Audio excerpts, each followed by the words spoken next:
East Bengal এফসিকে নিয়ে গুরুত্বপূর্ণ update বা তথ্য বেরিয়ে এসছে, সেগুলি আমরা এক এক করে শেয়ার করছি। হ্যালো বন্ধু, welcome to my channel Maidan news 10। Maidan news 10-এ আমরা সকলকে স্বাগত জানাই। আজ কথা বলবো ইস্ট বেঙ্গল এফসিকে নিয়ে।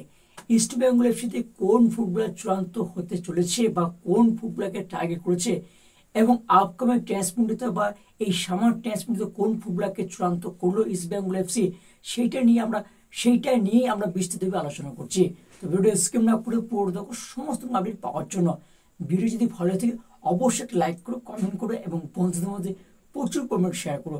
চ্যানেল নতুন থেকে অবশ্যই চ্যানেলটি সাবস্ক্রাইব করে পাশে থেকে বেল আইকনটি টিং টং করো। ইন্ডিয়ান ফুটবল, ওয়ার্ল্ড ফুটবল ও লোকাল ফুটবলে সমস্ত রকম আপডেট সবার আগে পেতে চলো বন্ধু, বেশি কিছু কথা বাড়াচ্ছি না, সরাসরি মেন টপিকে বা মেইন আলোচনার দিকে যাওয়া যাক। অ্যাটলিস্ট ইস্ট বেঙ্গল এফসি কি করতে চাইছে সেটা কি বলতে পারবেন? যেভাবে তারা দল গঠন করছে তাতে মনে হচ্ছে চ্যাম্পিয়ন হওয়ার জন্য মাঠে নামবে এই মরশুমটা ইস্ট বেঙ্গল এফসি। সেক্ষেত্রে একের পর এক ফুটবলারকে টার্গেট করছে এবং ডিল ডানও সেরে ফেলেছে ইস্ট বেঙ্গল এফসি, এমন কিন্তু আপডেট রয়েছে। বেশ কিছু আপডেট বেরিয়েছে এই মুহূর্তে, সেগুলি আমরা এক এক করে শেয়ার করছি। প্রথমে টার্গেট করেছে east Bengal FC Jamshedpur FC right back Ashutosh Mehtab. এই আশুতোষ মেহতাবকে 2 বছরের জন্য তারা একটা অফার পাঠিয়েছে। আশুতোষ যদি অ্যাকসেপ্ট করে নেয় তাহলে ইস্ট বেঙ্গল এফসি এই ফুটবলারকে দলে ফেরাতে অনেকটা এগিয়ে যাবে বলে ধারণা করা হচ্ছে ইস্ট বেঙ্গল এফসি ম্যানেজমেন্টের পক্ষ থেকে। এবার দেখার বিষয় একটা যে আশুতোষ কি সত্যি জামশেদপুর এফসি ছেড়ে এই ইস্ট বেঙ্গল এফসিতে আসতে পারেন। তবে এই ব্যাপার নিয়ে এখনো কোনো সঠিক তথ্য বেরিয়ে আসেনি, বেরিয়েছে রিউমার, সেটাই শেয়ার করলাম আপনাদের সাথে।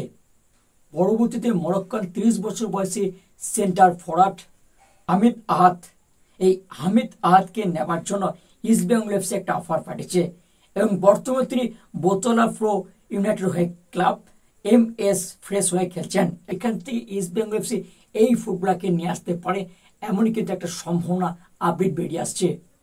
কথাবার্তা নাকি পজিটিভ দিকে এগোচ্ছে। এবার দেখার বিষয় একটা যে হামিদ কি সত্যি ইস্ট বেঙ্গল এফসি সই করবেন। তবে এই নিয়ে এখনো কোনো সঠিক তথ্য বেরিয়ে আসছেনি, বেরিয়ে এসছে রিউমার, সেটাই শেয়ার করলাম আপনার সাথে। তবে ইস্ট বেঙ্গল এফসি নাকি অ্যাডভান্সড স্টেজে রয়েছে এই হামিদকে সাইনিং করার জন্য। এবার দেখা যায় পরবর্তীতে এই ফুটবলারকে নিয়ে আসতে গেলে কি করতে হবে ইস্ট বেঙ্গল এফসিকে। এই নিয়ে কোনো নতুন তথ্য বেরিয়ে এলে অবশ্যই শেয়ার করবো আপনার সাথে। 26 বছর বয়সী আর্জেন্টিনার ডিফেন্ডার কেবিল সিভিল, এই কেবিল সিভিলকে নেবার জন্য ইস্ট বেঙ্গল এফসি অনেকটা এগিয়ে রয়েছে বলে আপডেট বেরিয়ে আসছে। বর্তমানে যে আপডেটটা বেরিয়েছে অ্যাডভান্স স্টেজে রয়েছে ইস্ট বেঙ্গল এফসি, যে কোনো মুহূর্তে ডিল ডান সেরে ফেলতে পারে এই ক্যাবিনের সাথে। এবার দেখা যাক আপকামিং ট্রান্সফার না এই ট্রান্সফার এই ফুটবলারকে চূড়ান্ত করবে নাকি ইস্ট বেঙ্গল এফসি। পরবর্তীতে একটা ইনকোয়ারি শুরু করেছে east Bengal FC Mumbai city FC 25 বছর বয়সী রাইট ব্যাক ভালপুয়া। এই ভালপুয়াকে নেবার জন্য বর্তমান ক্লাব মুম্বাই সিটির সঙ্গে কথাবার্তা চালাচ্ছে ইস্ট বেঙ্গল এফসি ম্যানেজমেন্ট।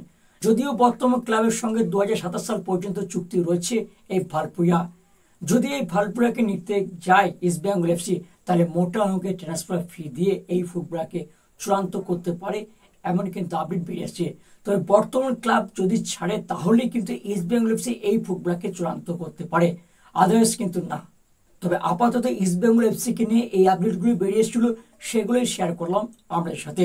তো ময়দান 10 নিউজ আপডেট এইটুকু থাক, পরবর্তী কোনো আপডেট বেরিয়ে এলে অবশ্যই শেয়ার করবো আপনাদের সাথে।